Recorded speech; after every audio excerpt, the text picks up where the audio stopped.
I think crypto will be the 12th sector of the economy within 10 years because it adds so much liquidity, so much productivity, so much transparency, so much auditability. It's so much better than what we're doing right now, which is so expensive and so slow.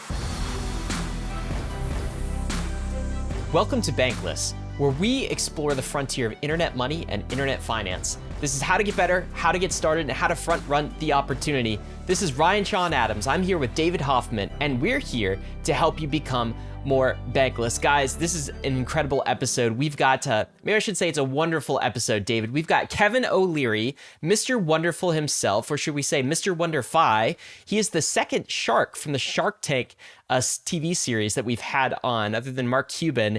And actually, we caught him at a time where he is live on the ground in Capitol Hill in Washington, D.C. He's fighting for crypto in Congress, meeting with some legislators over this new crypto legislation that is being proposed by Senator Lummis.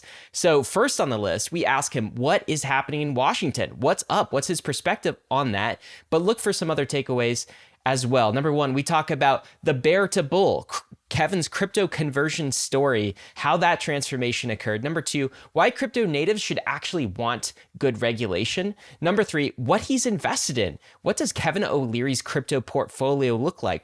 How much of his net worth is in crypto? We talk about that. And number four, what he thinks will happen next in crypto, 2023 and beyond into the future, how this industry will transform. David, really fun conversation with Mr. WonderFi. What were some of your thoughts? I was just really impressed by how sharp Kevin was. Man, he's 67 years old, and that guy is sharp as a tack. And you know that he just loves the game of investing, the game of growing capital. And one of the questions we asked him is, as he turned from a crypto skeptic, deeply skeptical of crypto in 2017, to deeply bullish crypto in 2021, how has his allocation towards crypto gone from zero to what it is now? And hearing that story of him just becoming more and more convicted about what crypto has for the world was just really refreshing to see from somebody who's 67 years old, yet again, like knows markets inside and out. And so Mr. Wonderful has turned into a fantastic evangelist, reaching corners of the capital world that Bankless just doesn't reach yet, TBD. But like he's just doing such a great job evangelizing for our interests, both on Capitol Hill with hedge funds and just again corners of the money world that otherwise wouldn't have heard the good word of crypto. Yeah, guys, I think you're really going to enjoy this episode with Kevin. He's using these DeFi protocols. He knows his way around the space, invested in over 32 projects, some of which we are also very excited about. So he's got a good take on the industry, as well as he's got a good take on what needs to happen next and how we're going to grow into a $10 trillion industry. So stay tuned for all of that. We're going to get right to the conversation with Kevin O'Leary, Mr. Wonderful. But first, we want to tell you about the fantastic sponsors that made this episode possible. AAVE is the leading decentralized liquidity protocol, and now AAVE v3 is here. AAVE v3 has powerful new features to enable you to get the most out of DeFi, including isolation mode, which allows for many more markets to be launched with more exotic collateral types, and also efficiency mode, which allows for higher loan-to-value ratios, and of course, portals, allowing users to port their AAVE position across all of the networks that AAVE operates on, like Polygon, Phantom, Avalanche, Arbitrum, Optimism, and Harmony. The beautiful thing about AAVE is that it's completely open source, decentralized, and governed by its community, enabling a truly bankless future for us all. To get your first crypto collateralized loan, get started at aave.com. That's AAVE.com. And also check out the AAVE protocol governance forums to see what more than 100,000 DAO members are all raving about at governance.aave.com. ARBITRUM is an Ethereum Layer 2 scaling solution that's going to completely change how we use DeFi and NFTs. Over 300 projects have already deployed to ARBITRUM, and the DeFi and NFT ecosystems are growing rapidly. Some of the coolest and newest NFT collections have chosen ARBITRUM as their home, all the while DeFi protocols continue to see increased usage and liquidity. Using ARBITRUM has never been easier, especially with the ability to deposit directly into ARBITRUM through all the exchanges, including Binance, FTX, Huobi, and Crypto.com. Once inside, you'll notice ARBITRUM increases Ethereum speed by orders of magnitude, magnitude for a fraction of the cost of the average gas fee. If you're a developer who wants low gas fees and instant transactions for your users, visit arbitrum.io/developer to start building your dApp on Arbitrum. If you're a degen, many of your favorite dApps on Ethereum are already on Arbitrum, with many moving over every day. Go to bridge.arbitrum.io now to start bridging over your ETH and other tokens in order to experience DeFi NFTs in the way it was always meant to be: fast, cheap, secure, and friction-free. The Brave browser is the user-first browser for the Web3 internet, with over 50 million monthly active users. Control your digital footprint with built-in privacy and ad blocking. Inside the Brave browser, you'll find the Brave Wallet, the first secure crypto wallet built natively inside of a Web3 crypto browser. Web3 is freedom from big tech and Wall Street, more control and better privacy. But there's a weak point in Web3, your crypto wallet. The Brave Wallet is different. Brave Wallet is built natively inside the Brave browser, no extension required, which gives the Brave Wallet an extra level of security versus other wallets. With the Brave Wallet, you can buy, store, send, and swap your crypto assets, and you can even manage your NFTs and connect to other wallets and DeFi apps, all from the security of the best privacy browser on the market. Whether you're new to crypto or a seasoned pro, it's time to switch to the Brave Wallet. Download Brave at brave.com/bankless and click the wallet icon to get started. Hey, Bankless Nation, we are super excited to introduce you to our next guest. This is Kevin O'Leary, aka also known as Mr. Wonderful. That's probably what many of you know him as. Although I'm kind of thinking, David, we should start calling him Mr. WonderFi because he's doing so much in the DeFi space. But you might know him from the startup competition on TV called Shark Tank. He is a serial entrepreneur, seasoned investor, macro, bond markets, seed investing, and now more recently on the frontier of crypto. Kevin, welcome to the show. How you doing, man? Very good. Thank you very much. Hey, so you are in Washington right now. That's why you're all suited up and looking spiffy. What's the conversation in Washington? What are you there to do? Well, as you know, the Lummis bill has dropped a couple of hours ago. It's been long awaited. This is a bipartisan effort, very important. It sets some parameters around whether, chains or commodities or securities. It contemplates all kinds of different attributes such as stablecoins.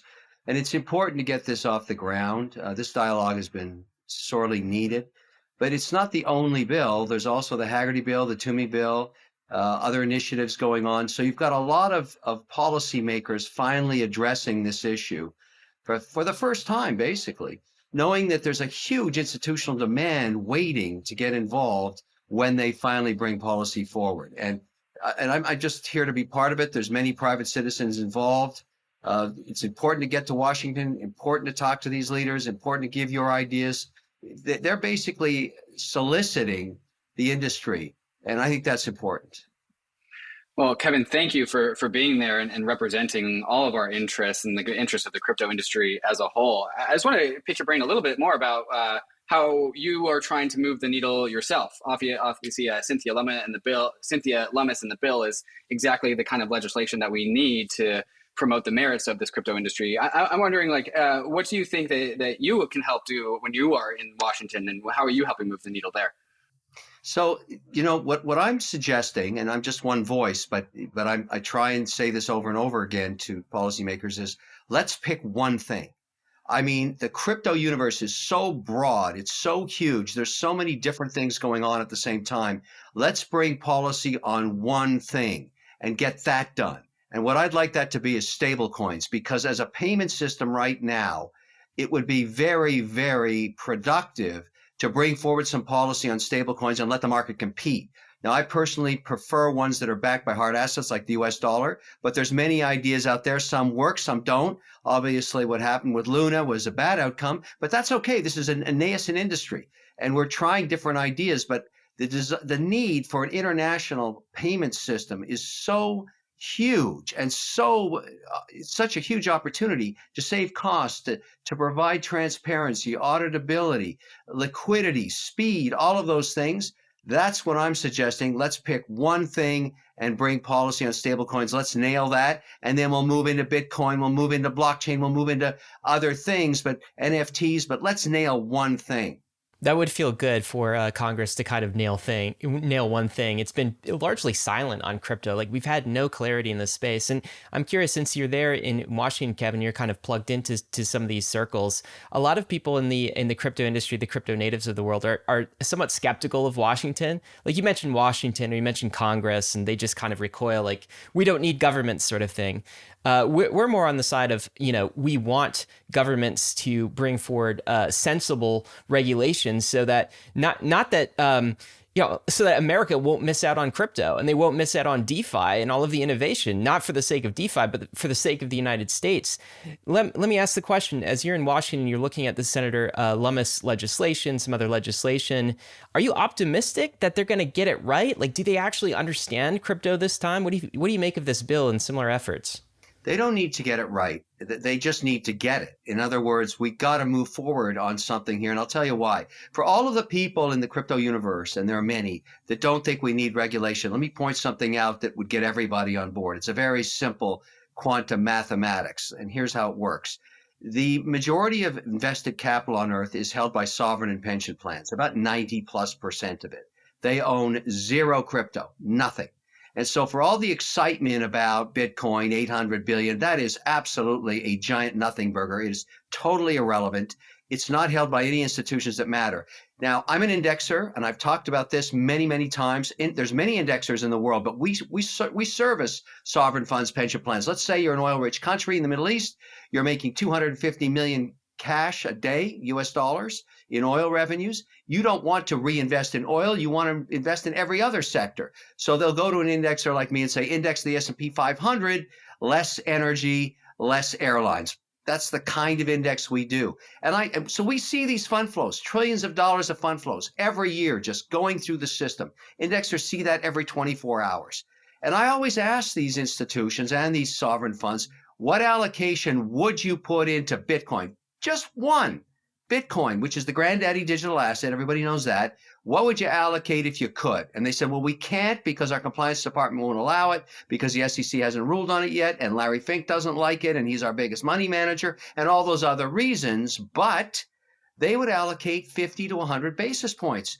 Now, when you're running a $1 trillion mandate or an $800 billion mandate, which is some of the size of these funds, that's a ton of money. And that's a huge amount of demand that would come into the market. And as Bitcoin prices went past that 1% allocation, let's say, they'd sell it back down to 1%. But just importantly, if it dropped below 1%, they'd buy it back up. So there'd be an eternal bid forever. The volatility would drop dramatically. There'd be price appreciation in Bitcoin. It would be good for everybody involved in crypto. But we can't do it without policy. And so everybody should just get off this, let's be rogue, let's be crypto cowboys. Forget all that crap. It's time to get this real and get a tremendous amount of capital going into crypto because it's policy and it gets regulated and it's good for everybody.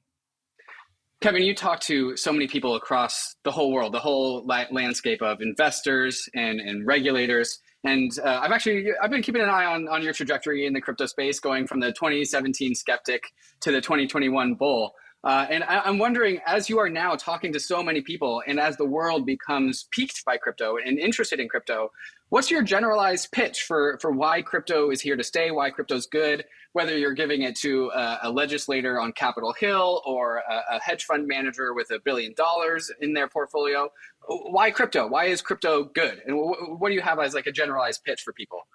Because the largest economy on earth is financial services. I think crypto will be the 12th sector of the economy within 10 years because it adds so much liquidity, so much productivity, so much transparency, so much auditability. It's so much better than what we're doing right now, which is so expensive and so slow. If I want to transfer capital over to Zurich to buy Nestle stock in Swiss francs, it takes me days. And it costs me a fortune, and it's incredibly inefficient. I could do it in 2 seconds with a stable coin, and I can't yet because we don't have policy on both sides of the ocean that let me do that, but it's coming one day.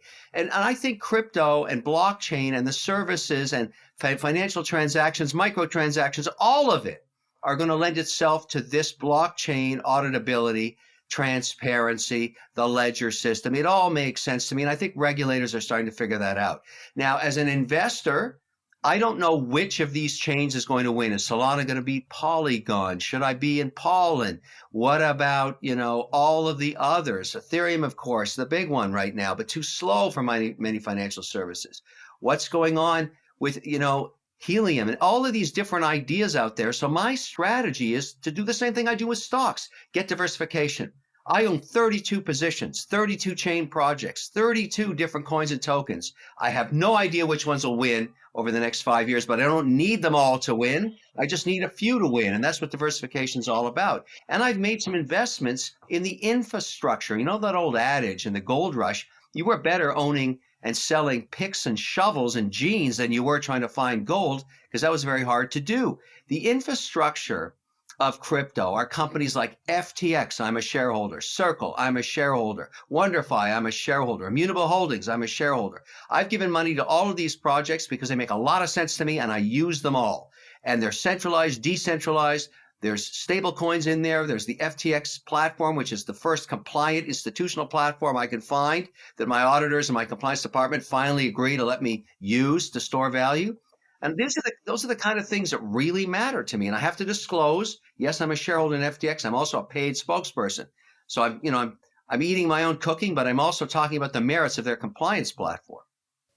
Yeah, Kevin. So I'm interested in that comment you just made. I like them and I use them all. All right. So here's the position of so many in Washington, so many of our lawmakers, so many that are kind of outside the crypto space, is probably similar to your position in 2017. Your pre-conversion position on crypto, which is I don't understand this. I don't even it seems like a bubble. I don't know what your takes were back in 2017, but I know you were bearish, you were negative. Can you talk as somebody who has been converted, who has started to use these products in your everyday life? Can you speak to that skeptic? What do you tell the skeptics in DC or in the finance space, or the Finks of the world? What do you tell them about crypto? How do you explain it? How do you convince them? So I'm an investor. I'm constantly trying to find a way, the path of least resistance, to invest my capital, redeploy it. I have to look around the world for opportunities. I have to be diverse. And, crypto to me, when it was being frowned upon by regulators in a very harsh way, if you recall, 2017 was probably the height of when regulators were clamping down on tokens and different ways to tokenize assets like hotels and everything else back then. And as a result, I'm so involved in the traditional financial services market where I'm highly regulated and I have to report almost monthly to both my internal auditors, compliance department, and external regulators all around the world, that's the world I'm used to. And I saw no relief coming from regulators. And then what turned me around, what changed me completely, was when the Canadians, the OSC, granted the very first crypto exchange license attached to a dealer broker. A compliant platform. It wasn't rogue anymore. They told Canadian citizens you can transfer your cash out of your bank into this centralized wallet and you can trade Ethereum, Bitcoin, and slowly more and more coins were added. Then they announced in Canada the very first Bitcoin ETF. Then they announced the very first ETF that was for Ethereum. They were moving forward with policy that was regulated.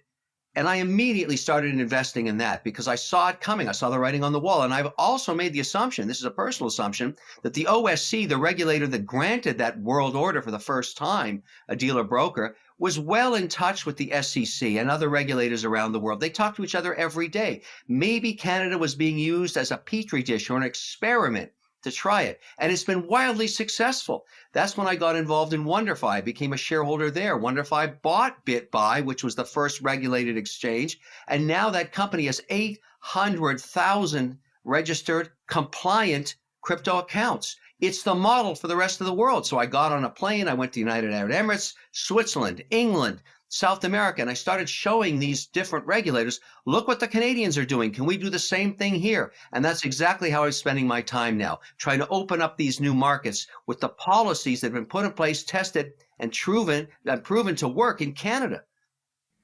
It's always wonderful to see just the well-informed investors of the world with just insane respect and renownedness from their communities go down the crypto rabbit hole and turn into crypto evangelists. And Kevin, I was watching a podcast you did with our friend Anthony Pompliano, where apparently earlier in your guys' relationships, he said that he had 50% of his portfolio in Bitcoin, and you thought he was absolutely crazy for that. But that was before you really went down the crypto rabbit hole. So I'm wondering, over the years, as we've gone into like the 2020 to 2021 bull market, but now into the 2022 bear market, how your portfolio allocation into crypto has changed. Is it been like up only, as in more and more crypto exposure over time, or has it gone back and forth as the markets have changed? Are you at 50% yet, Kevin? Yeah, 50% or plus.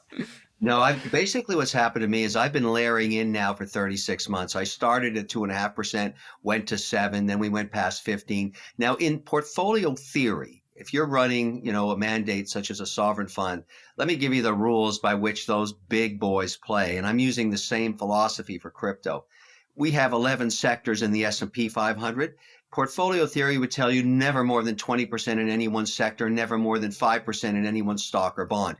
That's diversification. And that's basically how 99% of sovereign wealth is managed by indexers like me and many others that are like me. And so I've done the same thing in crypto. I've said, okay, I think crypto will be the 12th sector of the economy in 10 years. I'm going to treat it that way now in the operating company. That means I can put up to 20% of our operating capital into the crypto space. And then I want diversification. So I've basically done exactly that. My largest holdings right now are Ethereum and Bitcoin. That's not a big surprise, but I also have a big position in USDC, big position in FTX as an equity, which is a private company.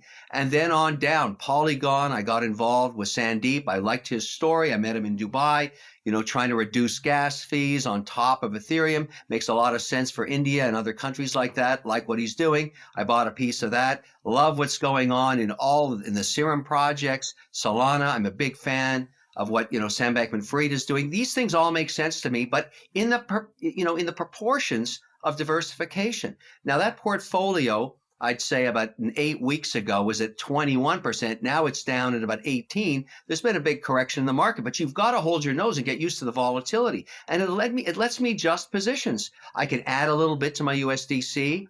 My compliance department doesn't consider USDC a money market or a proxy for cash. They consider it a highly volatile equity. That's because of what's been going on in stablecoin. So I'm limited to a 5% weighting there, and I'm trying to get some policy while I'm here in Washington. And remember, we go right back to that. Give me one thing, just give me policy on stablecoins and let the market compete. And I could put a lot more into that space because I've got a lot of cash on my operating company balance sheets, and I have nowhere to put it. And inflation is 6, 7, 8%, and I'm getting 45 basis points in a bank. That's really crazy. I could do a lot more with stablecoins. So that's funny. So you're saying even compliance is treating USDC, which is a stablecoin, which is pretty much one-to-one backed with money in a bank, actual dollars in a bank.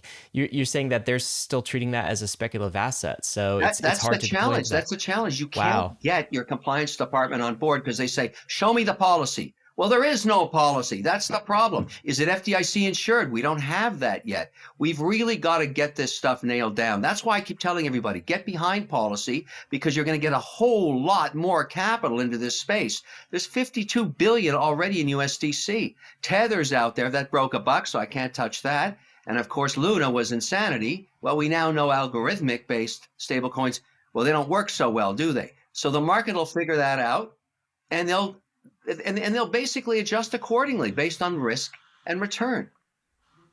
So there's a number of different ways to get upside exposure in the crypto industry. And I would imagine that you take every single way that you deem legitimate. And like some of the easiest ways, obviously, are just buying the crypto monies like Ether, Bitcoin, which you said, I think are perhaps your biggest exposures. But there's other strategies too, like yield farming with stable coins. But then there's also buying crypto equities like FTX or CoinStock. But then there's also angel investments and private market investments. And I'm wondering how you weight all of these things, and if there's any other categories that I missed that are worth mentioning as well. Just how do you weight these things with your attention and with your capital?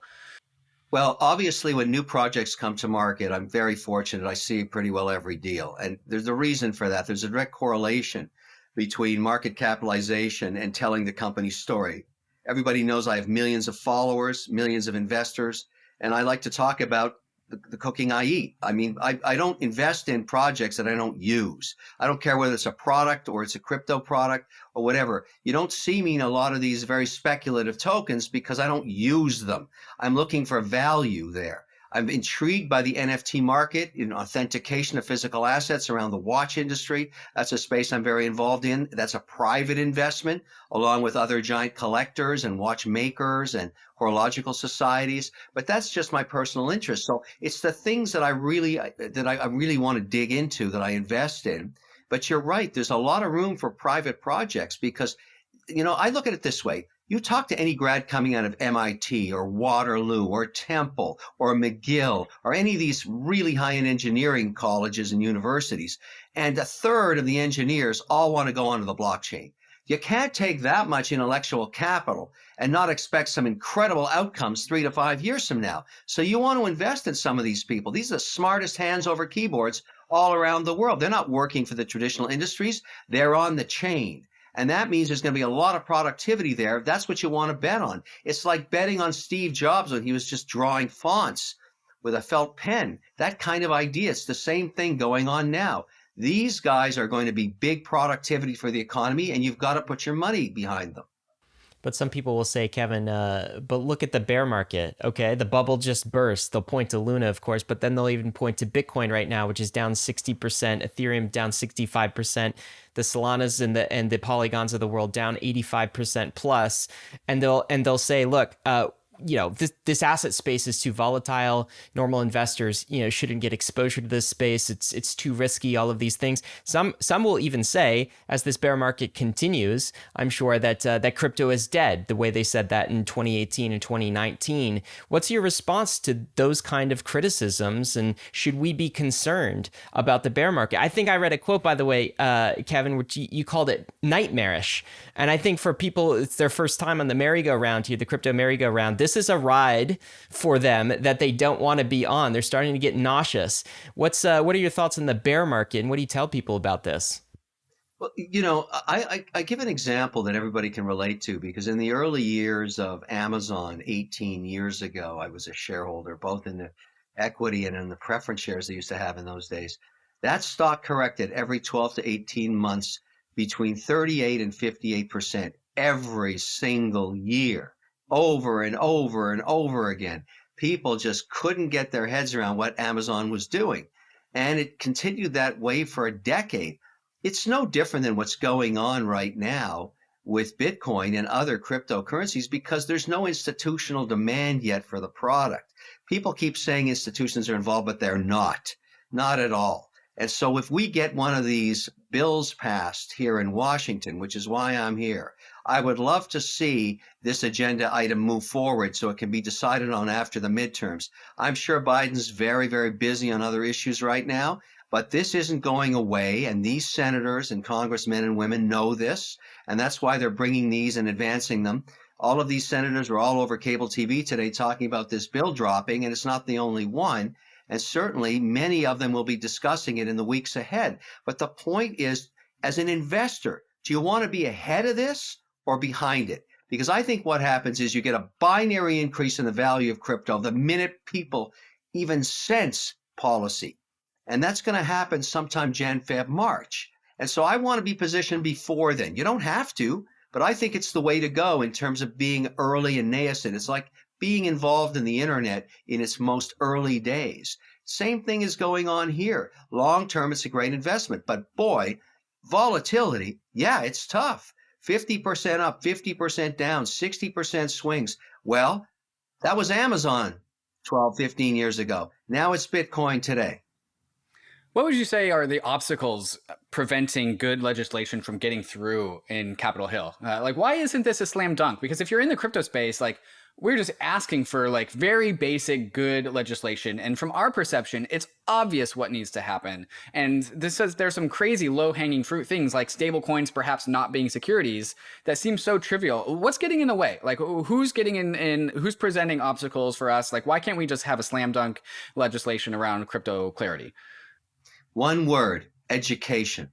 this is the most misunderstood sector of the economy that's ever existed because of the complexity of how it works. Basically, policymakers do not understand it. And when you don't understand something, you tend to mistrust it.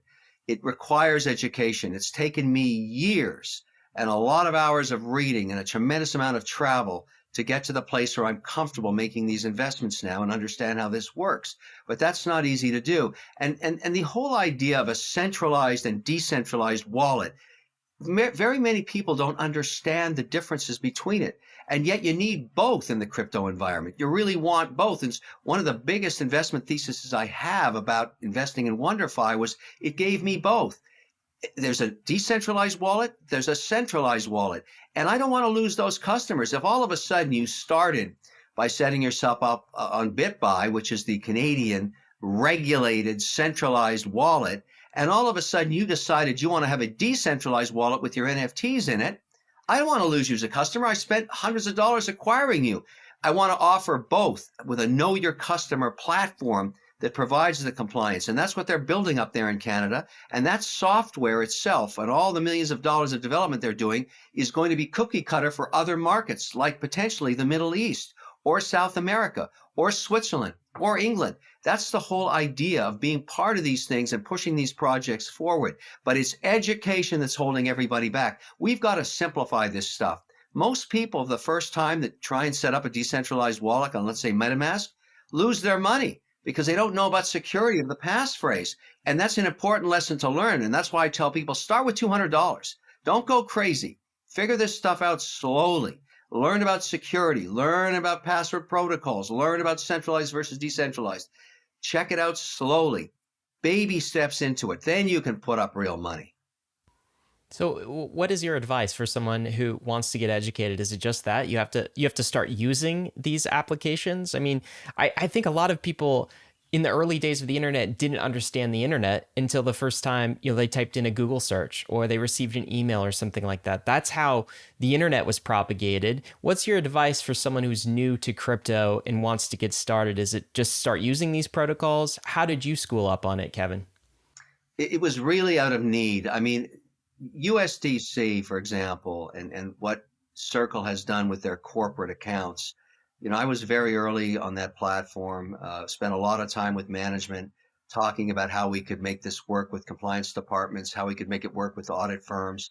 Because the first thing that happens when you take a new asset class and you call up your auditor or your regulator or your compliance department, say, look, I want to transfer 5% of our cash into USDC. They say, what? Where's the compliance infrastructure that marks to market that at 4 o'clock? When the market ends, I said, there is no market end for crypto. There's no beginning, there's no end. It's just trading 24/7. And there's no infrastructure. And that is very uncomfortable when your compliance department is used to just looking at your mark-to-market positions at 4:01 and saying, hey, that position is a 6% weighting. It's got to get sold down to 5 tomorrow morning, or you put too much leverage on that position. That's how the world works. We don't have that infrastructure yet. And so I tell people, look, start slowly. Now, for me, USDC has become a very powerful payment system. And more time is going by and vendors are willing to take it. I'm willing to take it. When people want to pay me for goods and services in other countries, I say, give me USDC if you're allowed to.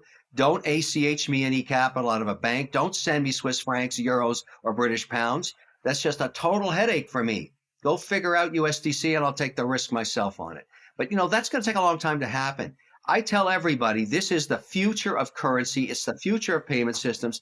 It's the 12th sector of the economy. Get over it and start learning about it. Before the pandemic, if you were 65 years old sitting in a condo in Miami Beach and you never used your phone to order groceries, well, now you do, because otherwise you would have starved to death. You couldn't go to the grocery store. You figured out how to download one of those apps and start ordering food. And now you're totally hip to it. And you live your life on your phone.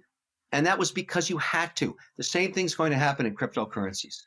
The Layer 2 era is upon us. Ethereum's Layer 2 ecosystem is growing every day, and we need bridges to be fast and efficient in order to live a Layer 2 life. Across is the fastest, cheapest, and most secure cross-chain bridge. With Across, you don't have to worry about the long wait times or high fees to get your assets to the chain of your choice. Assets are bridged and available for use almost instantaneously. Across bridges are powered by UMA's optimistic oracle to securely transfer tokens from layer 2 back to Ethereum. A token proposal is being deliberated as we speak in the Across forum, where community members will decide on the token distribution. You can have your part of Across's story by joining the Discord and becoming a co-founder and helping to design the fair launch of Across. If you want to bridge your assets quickly and securely, go to across.to to bridge your assets between Ethereum, Optimism, Arbitrum, or Boba networks.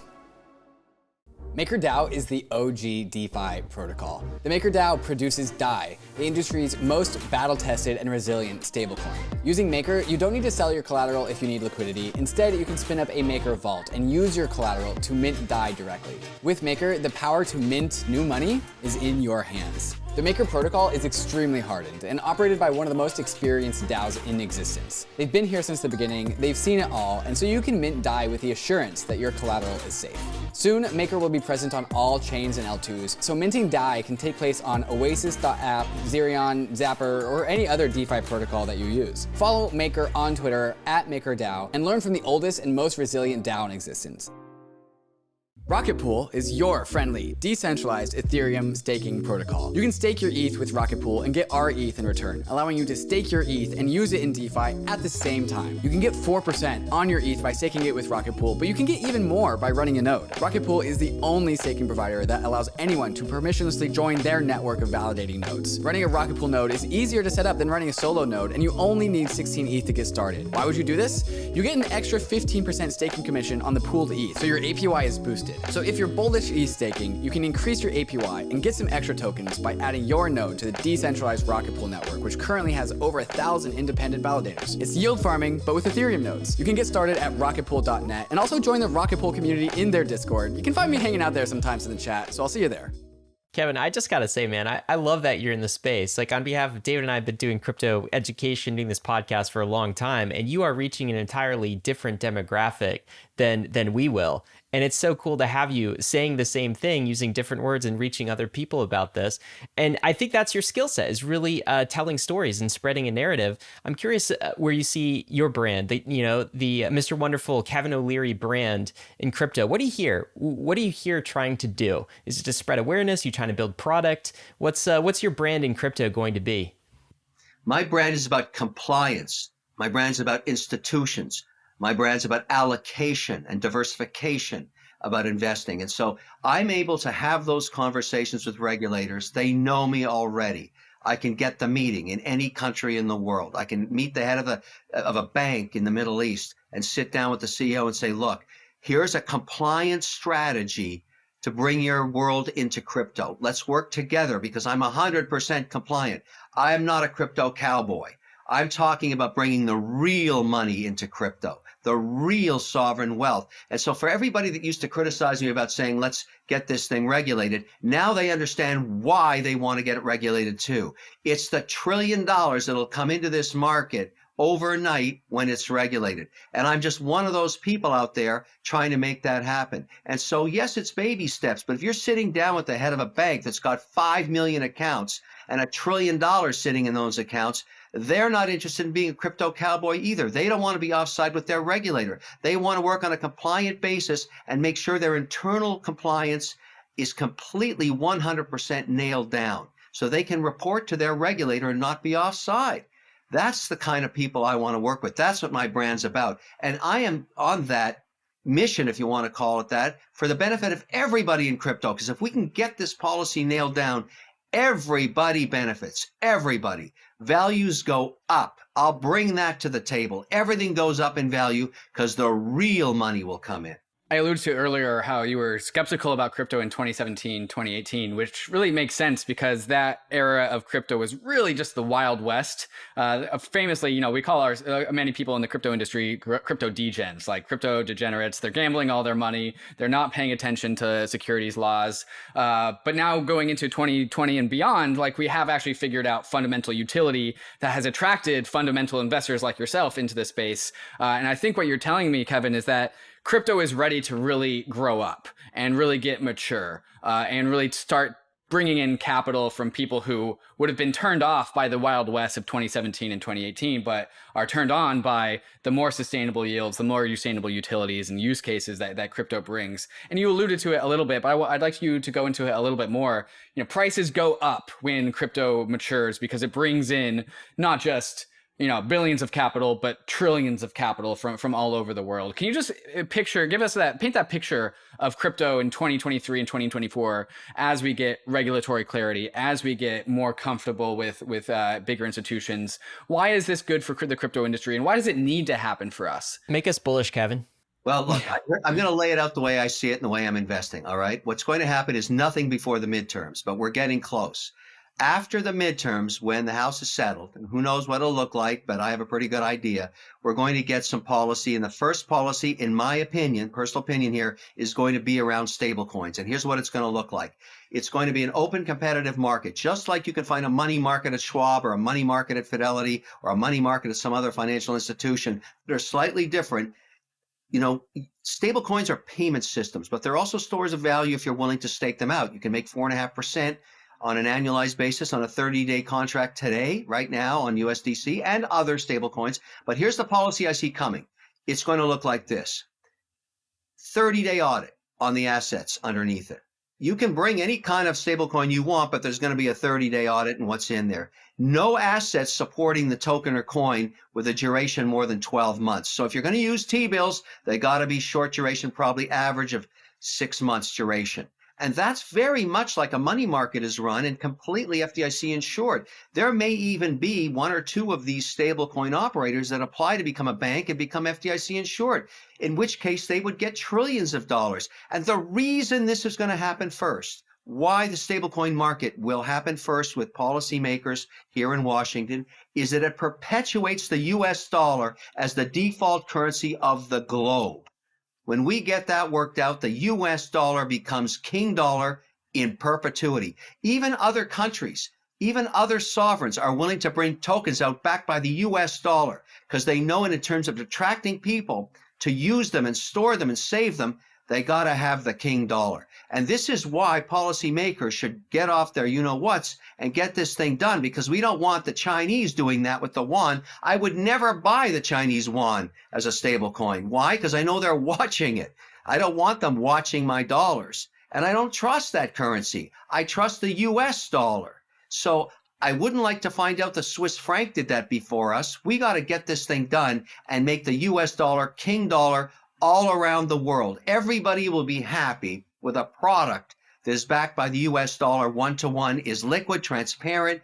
You can transfer immediately with a full ledger. And finally, I could say to my compliance department, look, we finally have policy. Let me go to a 10% weighting in this as opposed to locking me down at 5%.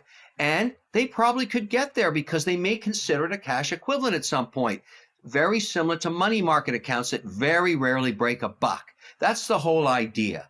And that's what will happen next. Then we'll get policy on Bitcoin. Then we'll get policy on other chains, okay? We'll start to debate, is Solana a commodity or Solana a security? What about the NFTs? One by one, we'll knock these puppies down. And that's the way it should be. But we don't want to try and solve everything all at once. We'll never get it done. We'll never get it done. One thing at a time. Let's start with stablecoins. That's a great roadmap, and I do think stablecoins are the big win for the U.S. government. So hopefully all of the regulators and government officials who are listening to this heard the pitch from Kevin. And if you're a crypto native and you're still skeptical and you're saying, we don't want government to touch this tech, remember what David and I always say on Bankless. When they adopt crypto protocols, they adopt crypto values, okay? Building on top of this infrastructure, the value fundamentally goes to the value of Bitcoin, ethers of the world. And so that is exactly what we want to promote, a more bankless, decentralized future. Kevin, it's been so much fun having you, man. As a follow-up, I know an action item, I think people should really go check out what you're doing over at WonderFi, because this feels like a DeFi laboratory of sorts. And it's almost like, it seems like a product studio. Can you tell us a little bit about what WonderFi is cooking up and your interest there as we close? WonderFi is a public company. It trades on the Neo Exchange in Canada, where the regulator was the first to allow crypto exchanges like that and ETFs and Ethereum and Bitcoin-based, securities that trade as ETFs. And so it's a great place to invest. But what WonderFi has done, which is unique, is they have decentralized and centralized wallets. They've got 800,000 accounts now across the Canadian market. Every Canadian can legitimately trade compliant crypto now. They can take cash out of their banks, transfer it in. They can take fiat currency and buy Bitcoin, buy Ethereum, buy whatever they wish and trade it on WonderFi and the BitBuy platform. They're all part of it. It's one of my biggest investments in infrastructure in crypto, and I love the management team. I think they're doing a fantastic job, and I'm an ambassador for them here in Washington, ambassador for them overseas. I keep touting about the technology they've got, the compliant technology. And a lot of big banks overseas are interested in seeing how this works because they've proven it works in the Canadian market 800,000 times. Very few firms have done that on a compliant basis. Guys, we will include a link to WonderFi in the show notes. And of course, it sounds like Canada is exporting all of these fantastic things, maybe some compliance and regulatory to the US. Canada's certainly given us Vitalik Buterin. So, but I don't know if they can top that. But we appreciate you coming on, Kevin, and telling us about your interest in crypto and where the industry is going. Thanks a lot for joining us. Take care, guys. Thank you very much. Really enjoyed it. Great questions. Risks and disclaimers, of course. Crypto is risky. You could definitely lose what you put in. None of this has been financial advice. It never is, but we are headed west. This is the frontier. It's not for everyone, but we're glad you're with us on the Bankless journey. Thanks a lot. Hey, we hope you enjoyed the video. If you did, head over to Bankless HQ right now to develop your crypto investing skills and learn how to free yourself from banks and gain your financial independence. We recommend joining our daily newsletter, podcast, and community as a Bankless Premium subscriber to get the most out of your Bankless experience. You'll get access to our market analysis, our alpha leaks, and exclusive content, and even the Bankless token for airdrops, raffles, and unlocks. If you're interested in crypto, the Bankless community is where you want to be. Click the link in the description to become a Bankless Premium subscriber today. Also, don't forget to subscribe to the channel for in-depth interviews with industry leaders, Ask Me Anythings, and weekly roll-ups where we summarize the week in crypto and other fantastic content. Thanks everyone for watching and being on the journey as we build out the Bankless Nation.